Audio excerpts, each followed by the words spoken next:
করতেতে বাজিয়া উঠল ঢাক।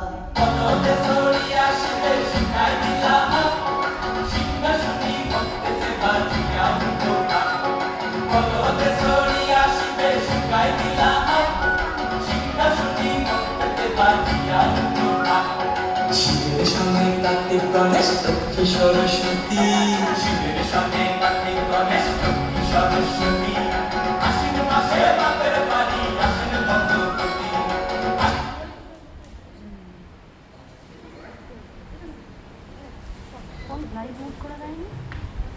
আশ্বিন মাসে বাপের বাড়ি আসেন ভগবতী।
ডাইনে বায়ে দুইটা সেমরি, আছে ডাইনে বায়ে দুইটা সেমরি, পয়লা আছে নাহাই শাড়ি, ঘুরতে দেখছি বাড়ি বাড়ি, ঠকতে দেখায় ভারী। আমার পয়লা পরে পয়সা না চিনি, কেনারা বড় সেক্সি কানি, পয়লা পরে পয়সা না চিনি, কেনারা বড় সেক্সি কানি, ধুতি পছন্দ পোষা।